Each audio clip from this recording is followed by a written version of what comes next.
시편 23장인데 전체적인 개관을 잠깐 하고 1절만 살펴볼까 생각합니다. 23장은 제가 오래전에 다큐멘터리를 본 게 기억이 납니다. 어떤 사람이 그 얼굴이 마치 막 벌한테 수백 방을 쏘인 것처럼 너무나 흉측했습니다. 그래서 의사들이 계속 연구를 해도 병명도 알 수 없고 또 본인도 참 괴롭고 그래서 도저히 사람 앞에 나가지도 못할 정도로 그렇게 격리되어 있는 그런 상황이었고, 근데 이제 이분이 병실에 이렇게 혼자 있으면서 이렇게 카메라가 오니까 이 시편 23장을 암송하는 거예요. 그 장면이 사실 이렇게 떠오릅니다. 우리는 생각할 때 하나님께서 왜 이렇게까지 하실까? 인생에는 이해하지 못할 일이 너무나 많습니다.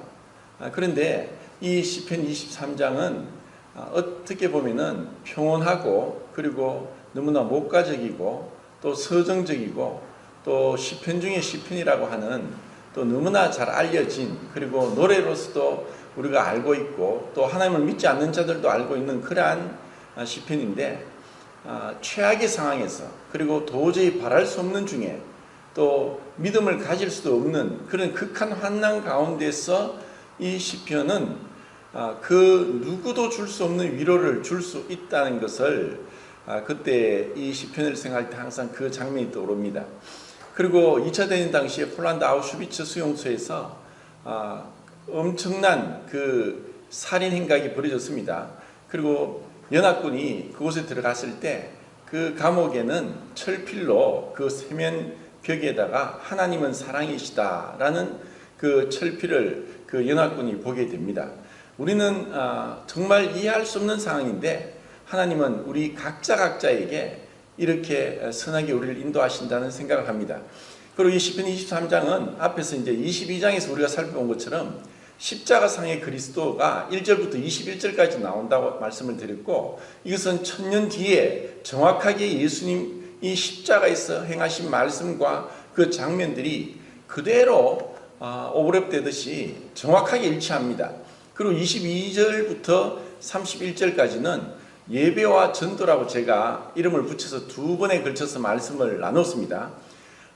그 중간에는 주님의 십자가의 죽으심과 장사되심과 부활에 대해서 빠져 있습니다. 그리고 예배에 대해서, 그리고 열국이 만국이 주님 앞에 나와 경배할 것이라는 어떤 예언적인 말씀을 합니다.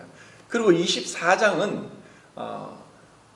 주님께서 이제 재림하셔서 이 땅에서 다스리게 될 천년 왕국의 모습을 예언적으로 보여주고 있다고 이제 학자들이 얘기를 합니다.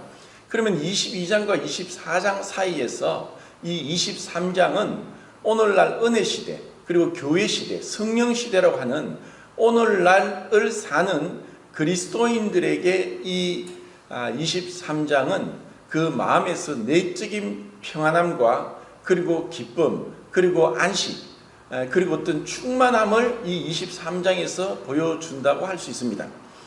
그래서 이 앞뒤로 있는 그 위치적으로 봤을 때 23장은 어디에 있던가 그리스도 안에서 누리는 평안함, 그리고 구약 성경에서 누누이 말하고 있는 안식, 그리고 우리에게 말할 수 없는 어떤 행복을 이 시편 23장은 말씀해 주고 있습니다.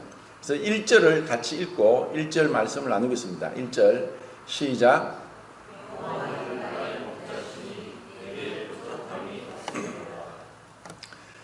처음 시작을 여호와는 나의 목자시니 내게 부족함이 없으리로다. 하나님의 이름을 부르면서 시작합니다. 그리고 하나님께서 나의 목자가 되신다면은 내게 어떤 부족함이 있을 것인가? 어떤 걱정이 있고 어떤 염려가 있겠는가? 어떤 문제가 있겠는가? 어떤 부족이 없다고 하는 그런 고백을 합니다. 만약에 우리가 그 하나님, 우리를 구원하신 또 이 세상을 창조하신 창조와 구속의 하나님을 안다면 우리에게 어떤 부족함도 없을 것입니다. 그러한 제가 처음 말씀드린 것처럼 도저히 인간으로 상상할 수 없는, 사람이 사람을 보더라도 사람 같지 않은 기괴한 병에 걸려서 자기도 얼굴을 못 볼 정도로 흉측하고 누구도 그 얼굴을 못 보는 그런 기괴망측한 질병에 걸려서 고립되어 있고 독방에 있으면서도 그 하나님을 믿는 믿음으로, 이 말씀으로, 이 시편 23장으로 위로를 삼고 평안함을 유지한다는 것, 이것은 참으로 놀랍습니다.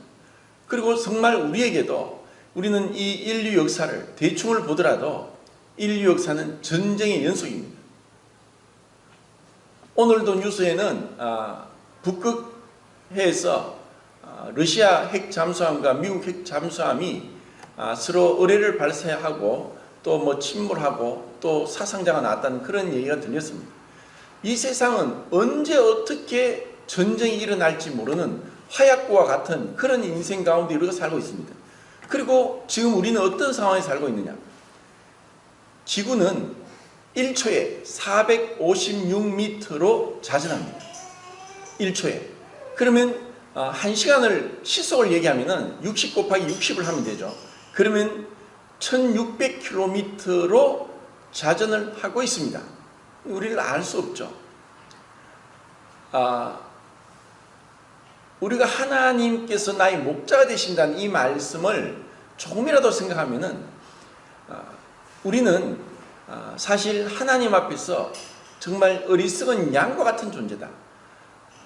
하나님께서 모든 것을 예비해 주셨기 때문에 우리는 평안하게 문제없이 이곳에 있습니다.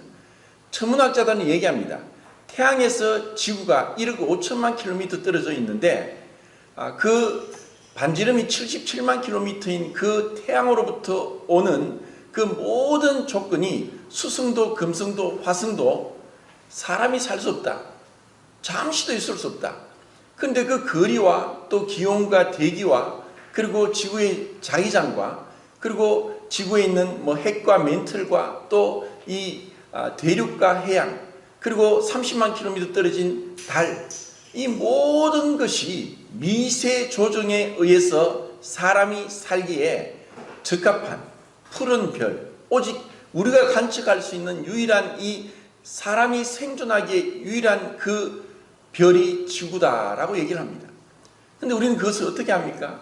절대로 모릅니다. 지질학자가 얘기를 하는데 얼마 전에 제가 또 그런 과학 쪽에 관심이 있어서 지질학자가 얘기하기를 지금 지구의 지름이 4만 킬로미터 좀 넘는데 한 12km 정도까지 탐사를 했고 그 밑으로 내려가지 못했답니다. 멘틀까지는 가지도 못했고 그 밑에 용암이 있고 한 이 모든 것을 지구를 탐사하는 데 있어서도 우주보다도 더 우리는 진전이 느리고 또 그 탐구가 미미하다 하고 얘기를 합니다. 그런데 우리가 우리 자신의 자기 중심적인 생각으로 불평과 불만과 원망과 감사치 아니함으로 하나님을 신뢰하지 못합니다. 우리가 하나님을 믿든지 믿지 않든지 간에 하나님은 지금 우리에게 말할 수 없는 모든 조건으로 우리를 충족시켜 주시고 만족시켜 주십니다.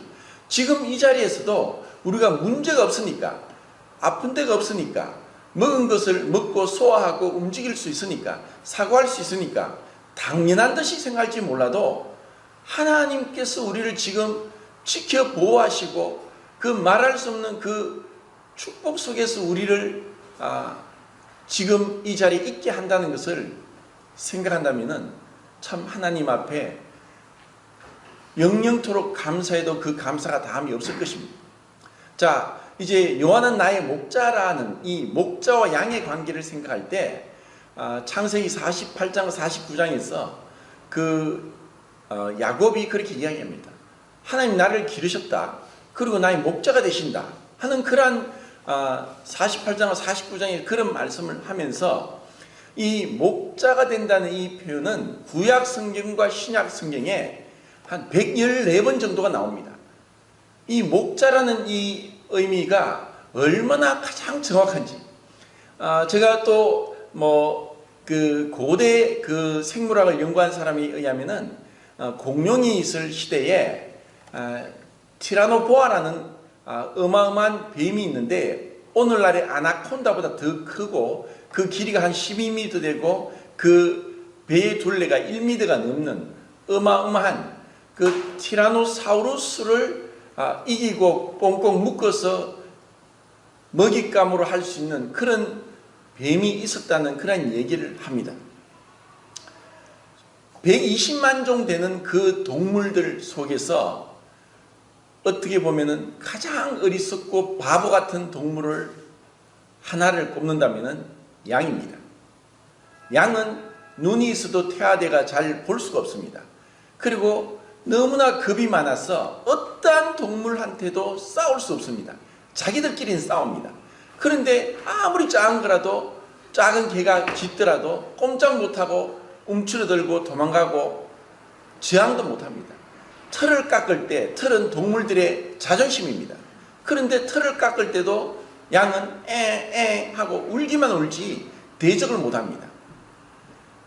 이런 양에게 있어서 목자는 절대적입니다.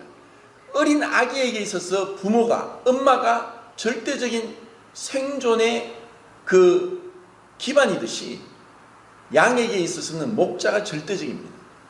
근데 이 목자를 하나님께서 이스라엘의 목자가 되신다라고 말씀하는데 사실 그 에스겔서 34장에 나중에 한번 찾아보십시오. 거기에는 거짓 목자, 참된 목자, 이스라엘 하나님이 참 그들의 목자가 되시고 그리고 양들과 양들 사이의 어떤 심판에 대해서 말씀합니다. 거짓된 목자가 양들을 돌아보지 않고 병든 양, 약한 양, 그리고 무리에서 이탈한 양, 온갖 이러한 양들을 돌아보지 않고 자기의 어떤 이득만 챙기는 사꾼 목자에 대해서 말씀하면서 하나님께서 각각의 그 위치와 지위에 따라서 권한을 주시고 책임을 주시고 이 이스라엘 백성을 다스리겠지만 그 이스라엘 백성들의 목자가 되는 왕이나 선지자나 제사장들이 자신들의 책임을, 의무를 다 감당하지 못한 것에 대해서 비유적으로 말씀합니다. 그것이 에스겔서 34장입니다. 그리고 우리는 이 목자에 대해서 예수님께서 요한복음 10장에서 말씀합니다. 나는 양의 문이고 나는 선한 목자다. 양이 내 음성을 듣고 나를 알고 나도 양을 아는 것이 아버지께서 나를 아심같이 내 양은 내 음성을 듣고 또 나를 안다. 그런 요한복음 10장에 있는 말씀을 보면서 하나님 주님께서 우리의 선한 목자가 되신다. 나는 양을 위하여 목숨을 버린다. 이 어마어마한 말씀을 합니다. 목자와 양의 관계에 있어서 사실 그것은 엄청난 차이입니다.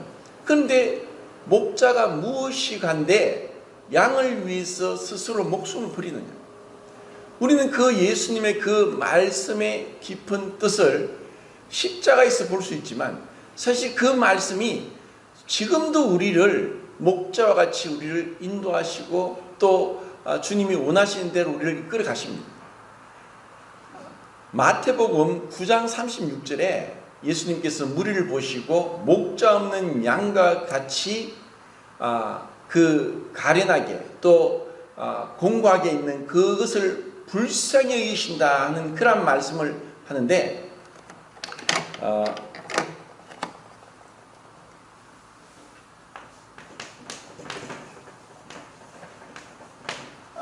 이게 그 헬라의 포이멘이 그 목자입니다. 이 신약 성경에 포이멘이 딱 18번 써 있습니다. 18번 모두가 지금 말씀드리고 있는 양의 목자, 어린 아기에게 엄마와 같은 존재인 양에게 있어서는 스스로 아무것도 할 수 없고 먹이도 차지할 수 없고 아무것도 할 수 없습니다. 목자가 다 인도하고 또 돌봐주고 그리고 맹수를 막아주고 이렇게 해줘야만 양은 살아갈 수 있는 동물인데 이와 같이 이 목자에 대해서 18번이 나오는데 딱 한 번만 이 목자라고 번역되지 않고 목사라고 번역됐습니다. 그것이 에베소서 4장 11절입니다. 사도와 선지자와 복음 전환자와 목사와 교사로 주셨으니. 자, 이것은 에베소서 4장에 이 교회의 은사에 대해서 말하면서 이 은사의 하나로서 목사를 얘기합니다. 그런데 이 똑같은 포이맨이라는 단어가 다른 곳에는 17번 모두가 목자로 번역되고 있습니다.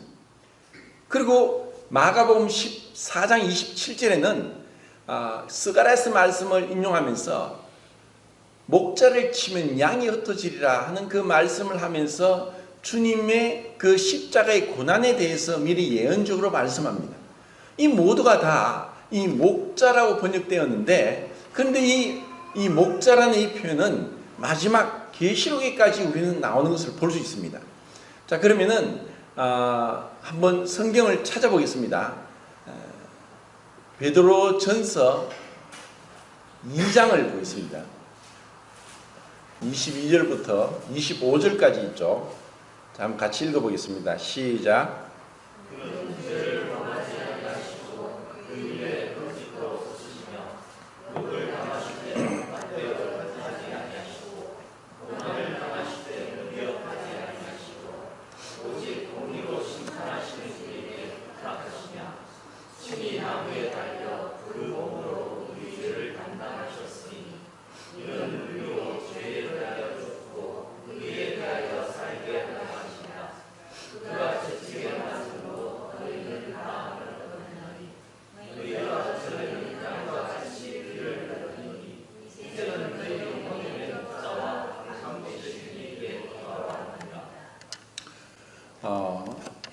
정말 은혜로운 말씀이고, 그리고 이 말씀에 있는 것처럼 우리는 양과 같이 길을 잃었다가 우리 영혼의 목자와 감독 되신 이에게 돌아왔다.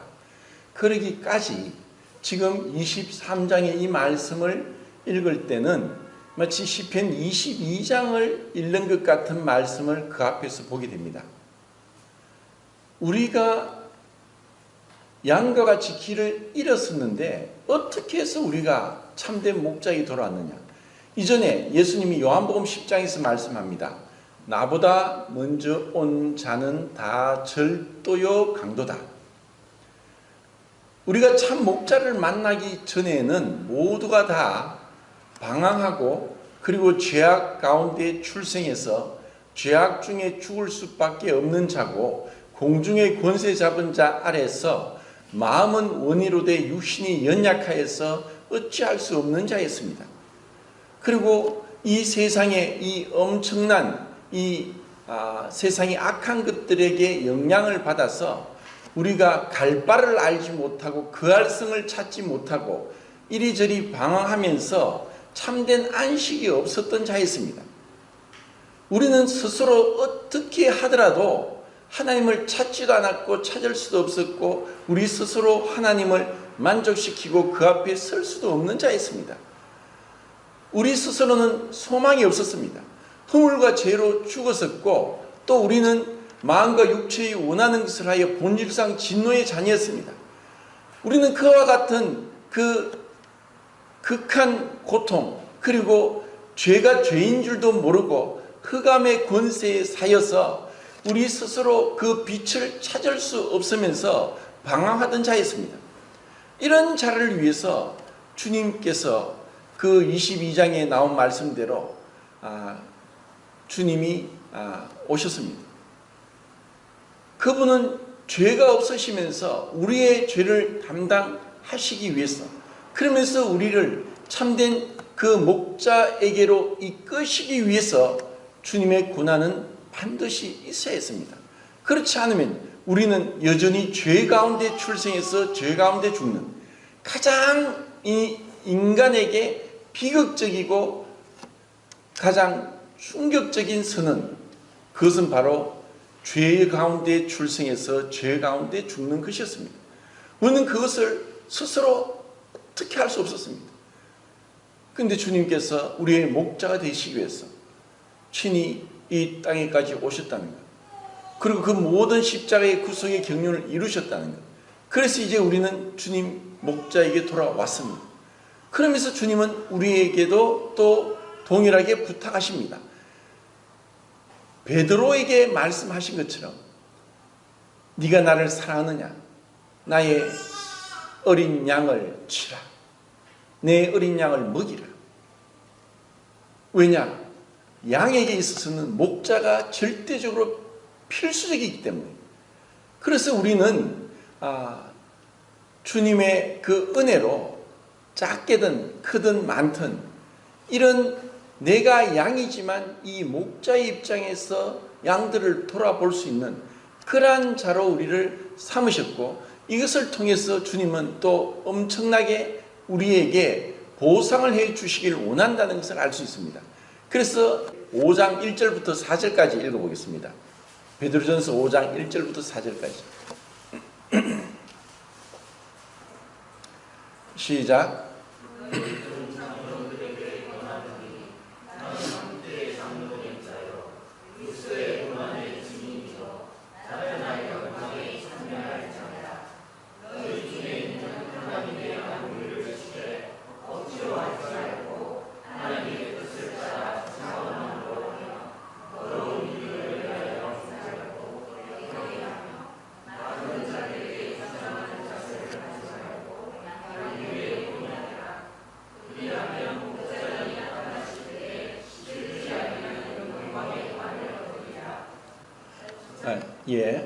여기까지 읽겠습니다.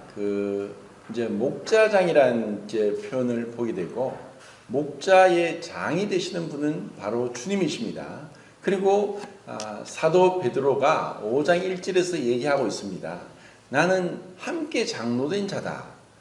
그래서 성경에는 직분이 두 가지입니다. 장로와 집사입니다. 빌립보서 1장 1절에도 나와 있죠. 그리고 사도 요한이 쓴 서신서 사도 요한 2서와 요한 3서에도 자신을 가르쳐 장로라고 합니다.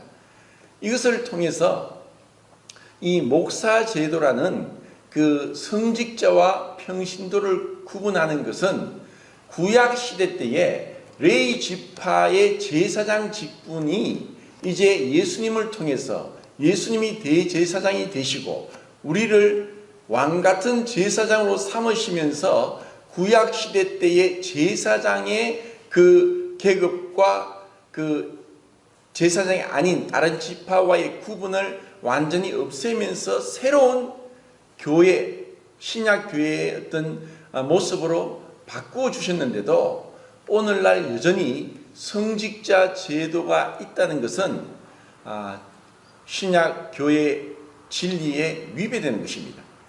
그리고 1인 어떤 독재에 의해서 모든 교회의 어떤 정치적인 형태가 운영된다면 그것도 분명히 성경에 합당하지 않는 것입니다. 베드로가 고백한 것처럼 나는 함께 장로된 자다. 이것은 참으로 중요합니다. 그래서 사실 우리가 어떤 교회에 있을 것인가, 어떤 교회에서 생활할 것인가는 어떤 우리의 선택에 있고 우리가 믿음으로 말씀의 진리를 따라 행하는 것이 참으로 중요합니다. 왜냐하면 우리는 언젠가 반드시 그리스도의 심판대 앞에 서서 우리가 말씀의 진리를 따라 얼마나 순종했는가가 드러날 것이기 때문입니다. 베드로가 장로라고 고백한 것처럼, 요한이 장로라고 고백한 것처럼, 분명히 은사적으로는 에베소서 4장에서 말씀한 것처럼 로마서 12장이나 고린도전서 12장 그리고 베드로전서 4장에 그 은사에 대해서 나오는 4군데 성경 구절이 있습니다. 그런 여러 가지 은사들을 비슷한 것을, 동일한 것을 제외한다면 한 19가지 정도를 얘기를 합니다. 그 은사들은 교회 안에서 각자 자기가 받은 은사가 있고 그 은사를 통해서 주님을 섬기게 되어 있습니다. 그리고 그 은사는 구원을 받았다면 누구에게나 있다는 것입니다. 그래서 이런 은사를 따라서 자유롭게 성령의 교통하심과 성령의 그 감동에 따라서 우리가 스스로 이 교회의 목자로서의 역할을 감당할 때 그것은 가장 이상적이고 하나님께서 주님께서 말씀하신 신약교회의 진리를 따라 행할 수 있는 것입니다. 그런데 이러한 것을 우리가 망각하면은 그냥 구약시대처럼 레위 지파의 아론의 자손들이 제사장이기 때문에 그들은 출생으로부터 제사장 직분을 가지고 있다. 그래서 어떠한 지파에 있는 사람들도 감히 그 제사장 직분을 넘보지 못한다. 광야에서 고라 자손이 다단과 아비람과 르우벤 지파가 모세와 아론을 대적하다가 땅이 갈라져 죽은 것 같이 그렇게 끔찍한 재앙을 당한 것을 경험했기 때문에 감히 엄두를 나서지 못합니다. 그런데 이제 신약교회에서 주님께서 그 십자가의 구속을 완성하시고 이제 우리에게 열어놓으셨습니다. 구약시대의 제사장들은 성막에서 말이 없이 섬겼습니다. 침묵의 제사장을 합니다. 그리고 그들은 항상 머리에 관을 썼습니다. 그리고 세마포 옷을 입었고, 그리고 성막에는 창문이 없었고 의자가 없었고 바닥은 모래였고 신발을 신지 않고 맨발이었습니다. 이 5가지 이 성막에서 있는 이 특이한 없는 것은 하늘의 모형이고 그리스도의 인격과 사역을 나타내고 있습니다. 그런데 이제 그리스도께서 십자가를 통해서 그리고 그 몸으로서 친히 휘장이 찢어짐 같이 우리로 하여금 지성소에 들어가는 길을 열어놓으셨고, 그리고 이제는 그리스도의 형상과 영광을 상징하는 이 남자가 왕같은 제사장으로서 교회에서 이제 제사장의 직분을 감당하게 되어 있습니다. 그리고 이제는 우리가 입술을 열어서 주님을 찬양과 경배할 수 있는 이 엄청난 그 진리 가운데로 인도했습니다.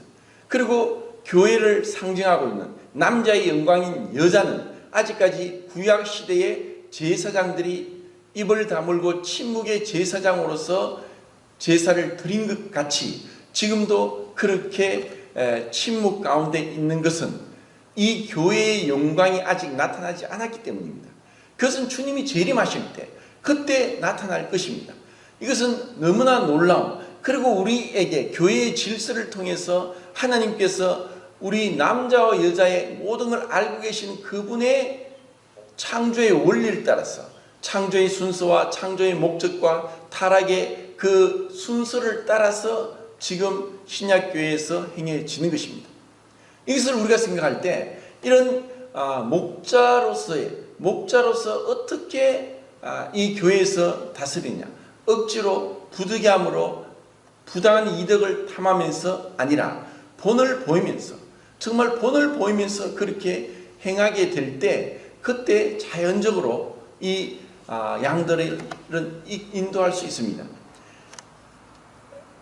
그 양이 그 목자를 알고 또 목자가 양을 아는 것처럼 각각 그 이름을 불러내어서 요한복음 10장 16절을 찾아보겠습니다. 요한복음 10장 16절. 1절부터 다 읽으면 좋겠지만 시간 관계상 16절만 읽겠습니다. 자, 같이 읽겠습니다. 시작.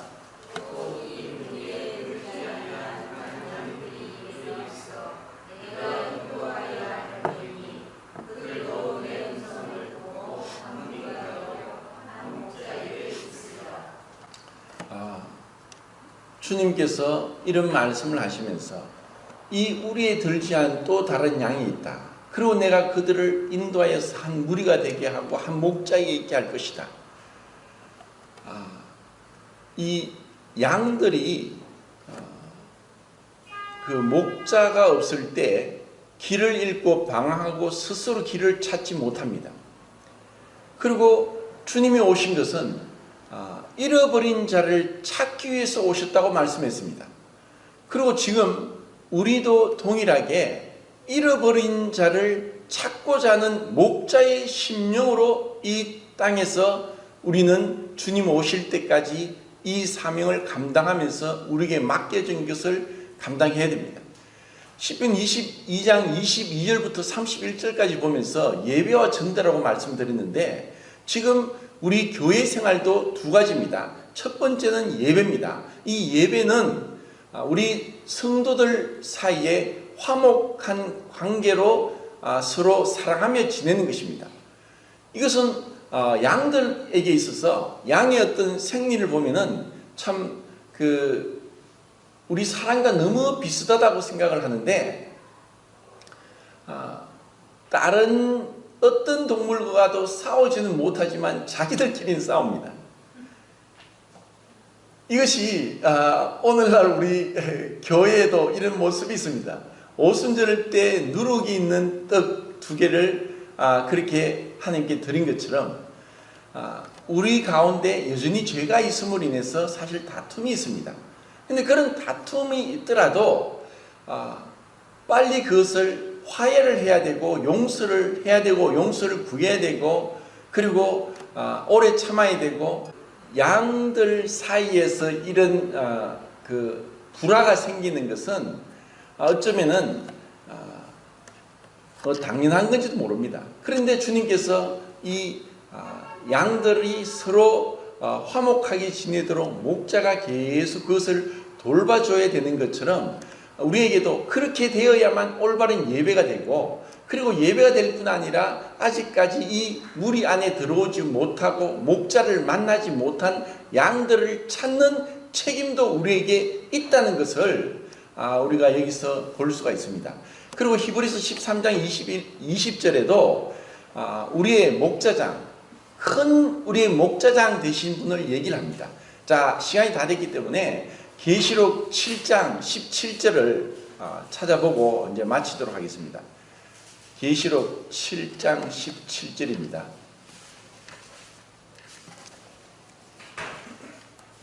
자, 읽겠습니다. 시작.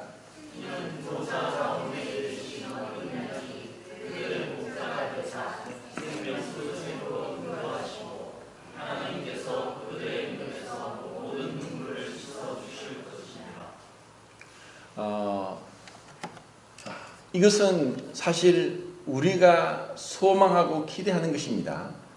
그리고 이 땅에서 우리의 목자장 되시는 주님께서는 모든 것을 보고 계시고 알고 계십니다. 세상 사람들도 그렇게 얘기합니다. 네가 말한 대로 행동한 대로 네가 판단받을 것이다. 주님도 동일하게 말씀하십니다. 네 말로 의롭다함을 받고 네 말로 정죄함을 받을 것이기 때문에 우리의 말은 중요하고, 그리고 이 양들 사이에서 서로 화목하기 위해서 내가 십자가를 지고 자기를 부인하는 것도 참 중요하고, 그리고 이 화목을 위해서 계속해서 우리가 어떠한 주님의 마음으로 그 십자가를 지는 그리스도를 닮는 그런 모습이 참 필요하고, 그리고 목자로서의 그 자신을 그렇게 훈련하면서 성장도 필요합니다. 어린아이를 키워봐야 부모가 되고, 단순히 여자와 어머니의 차이는 이 아이를 키우느냐 키우지 않느냐의 차이가 있듯이, 우리도 교회 안에서 이런 목자와 같은 마음으로 영적인 부모가 되기 위해서 영혼들을 돌아보고 살피고 기도하고 관심을 갖고, 그리고 그들에게 가까이 가면서 섬겨주는 그러한 모습이 참 우리 교회에서 이루어져야 될 것입니다. 그리고 이 모든 것을 보고 계시고 아시는 주님께서 훗날 우리의 눈에서 눈물을 씻겨주실 것이고 참된 안식 가운데 우리를 이끄실 것입니다.